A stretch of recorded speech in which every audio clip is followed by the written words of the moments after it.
बिहार चुनाव में जीत के बाद भाजपा का उत्साह आसमान पर है और उसकी गर्माहट अब यूपी तक पहुंच रही है। पीएम मोदी के अयोध्या दौरे से ठीक पहले आरएसएस प्रमुख मोहन भागवत, दत्तात्रेय होसबोले और कृष्ण गोपाल तीनों का यूपी में एक साथ सक्रिय होना साफ इशारा है कि बीजेपी और संघ अब 2027 में होने वाले यूपी चुनाव की तैयारी के लिए आगे बढ़ चुके हैं।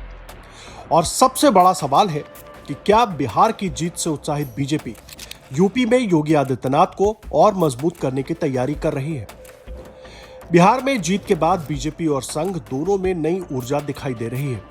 राजनीतिक गलियारों में चर्चा है कि बिहार का नतीजा बीजेपी के कॉन्फिडेंस को कई गुना बढ़ा चुका है और अब पार्टी 2027 से पहले उत्तर प्रदेश में अपनी पकड़ और मजबूत करने की कोशिश में है। इसी उत्साह के बीच आरएसएस की टॉप लीडरशिप, खुद मोहन भागवत, दत्तात्रेय होसबोले और कृष्ण गोपाल उत्तर प्रदेश के अलग अलग जिलों में सक्रिय हैं। संघ के शताब्दी वर्ष और संगठन विस्तार की बैठकों के पीछे 2027 की रणनीति को अहम माना जा रहा है। 25 नवंबर को पीएम मोदी अयोध्या में ध्वजारोहण करेंगे। मोहन भागवत भी अयोध्या दर्शन पर जाएंगे। यही वजह है कि राजनीतिक जानकार मान रहे हैं कि 2027 की कहानी अयोध्या से ही लिखी जाएगी। बिहार में जीत के बाद बीजेपी के अंदर ये मैसेज भी गया है कि मॉडल गवर्नेंस और मजबूत कैडर वाली रणनीति ही सफल है। यूपी में योगी आदित्यनाथ को ही बीजेपी का सबसे बड़ा चेहरा माना जाता है। मोदी और भागवत की यूपी में सक्रियता को कई राजनीतिक विश्लेषक योगी सरकार के प्रति हाईकमांड के भरोसे के रूप में भी देख रहे हैं।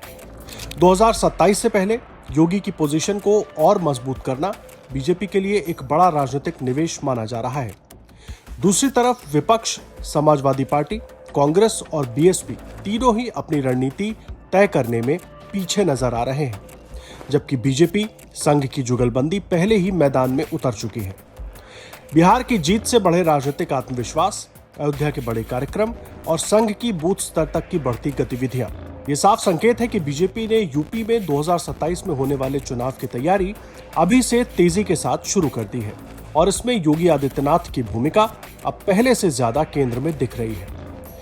बिहार के बाद यूपी और यूपी के बाद 2029 का लोकसभा चुनाव, ये पूरा राजनीतिक रास्ता बीजेपी बेहद रणनीतिक तरीके से तैयार करती हुई दिख रही है। क्या ये सक्रियता 2027 में योगी के लिए और मजबूत रास्ता खोलेगी?